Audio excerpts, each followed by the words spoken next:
సినిమాకో డైలాగులు మార్చేసినంత ఈజీగా రాజకీయాల్లో కూడా పవన్ డైలాగులు మారుస్తున్నాడు అని అందరూ అంటున్న మాట. అయితే పవన్ అంటే గిట్టని వాళ్ళు అలా మాట్లాడుతున్నారు అని ఏదో కవర్ చేసుకుంటున్నారు.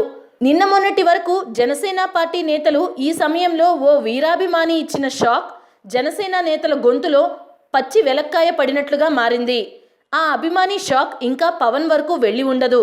ఇంతకీ ఆ అభిమాని అన్న మాటలు వింటే ఎవరికి వారు తమ మనసులో ఉన్న ప్రశ్న వీడెవడో భలే అడిగాడు అనుకుంటారు. ఇంతకీ ఆ అభిమాని సంధించిన ప్రశ్నల లేఖ సారాంశం ఏమిటంటే, గౌరవనీయులైన జనసేన పార్టీ అధ్యక్షులు వారికి మీ అభిమాని వ్రాయునది. అన్నా, నా పేరు వంశీ, మాది పశ్చిమ గోదావరి జిల్లా. నేను రోజు పూజ చేసుకునే దేవుళ్ల పక్కనే నీ ఫోటో తప్పకుండా ఉంటుంది. నీలాంటి మంచి వ్యక్తి రాజకీయ పార్టీ పెట్టాడు అంటే ఎంతో సంతోషపడ్డాను. ఆ సమయంలో నా దగ్గర డబ్బులు లేకపోయినా సరే అందరికీ స్వీట్లు పంచిపెట్టాను అప్పు చేసి. అంతేకాదు జనసేన జెండా తీసుకొని నా ఇంటిపై ఎగరవేశా.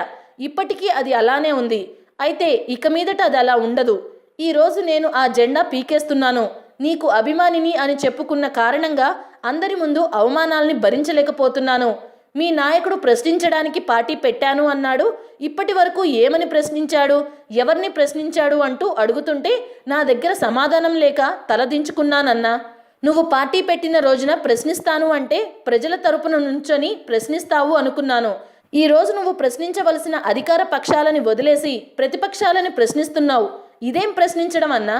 నువ్వు ఎవరినైతే తిట్టావో వారో సూపర్ స్మార్ట్ సీఎం అంటున్నావు. జై తెలంగాణ అన్నావు. ఇదెక్కడ న్యాయం అన్నా? అందుకే నీ పార్టీ జెండా పీకేస్తున్నా. కేసీఆర్ పాలన బేష్ అంటున్నావన్నా. ఓసారి ఆయన్నే కదా అన్నా నువ్వు తిట్టింది. మరి ఇప్పుడు ఒక్కసారిగా అలా మారిపోయావేంటన్నా? నీ ప్రవర్తన చూసి విసుకొచ్చిందన్నా. నీకు నీ జెండాకి సెలవు అంటూ ఓ వీరాభిమాని పవన్ కళ్యాణ్ని కడిగి పారేశాడు.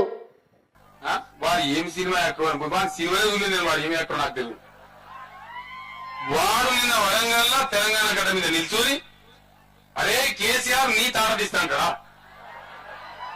వీరా ఒక చిటికే వాడు వెయ్యి తుంకలు అయితే నాకు అనుకుంటున్నాను. నాకు ఈ పొన్నాల లక్ష్మి వీడు వాడు అని పేరు ఆ సినిమా యాక్టర్ గాడు గా సొల్లుగాలతో మాట్లాడే కర్మ నాకెందుకు నాకు అర్థం కాదు. కేవలం తెలంగాణ రాష్ట్రాన్ని ప్రజల ప్రయోజనాలను ఈ దరిద్రపు సన్నాసం ఈ రాజకీయ పిగ్మీల చేతిలో పెట్టద్దనే ఇలా పోరు బరిలో ఉన్నది టీఆర్ఎస్ తప్ప మాకు చిల్లర ఉద్దేశం కాదని మనం చేస్తా ఉన్నాం. ఆయన మోడీ గారిని కూడా వదలలేదు. ఆయన తిట్లకి మోడీ లేదు గీడీ లేదు అని చెప్పి అత్యంత అమర్యాదకంగా మాట్లాడారు. మరి అమర్యాదకరంగా, ఎందుకంటే నోరు మంచిదైతే ఊరు మంచిది అవుద్ది.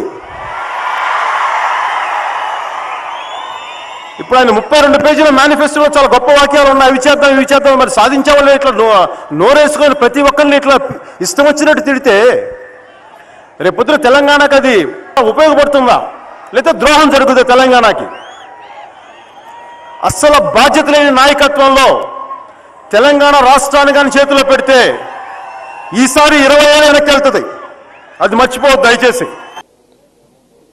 ఆయన hard working CM, smart CM అని చేస్తా ఉన్నారు కదా, చేయగలిగేది ఆయన చేస్తారు. ఎందుకంటే దశాబ్దాలుగా ఇంతమంది తెలంగాణ కోసం కృషి చేస్తున్నప్పుడు అందరినీ ఏకీకృతం చేసి దాన్ని ముందుకు తీసుకెళ్ళి డెఫినెట్గా ఆయన చాలా చాలా ప్రధానమైన భూమికి పోషించారు. అందరూ ఆయన్ని తీసుకొచ్చారు. తెలంగాణని ప్రజలు ఆయనకి పట్టం కట్టారు. దాన్ని గౌరవించాల్సిన పరిస్థితి ఉంది కదా.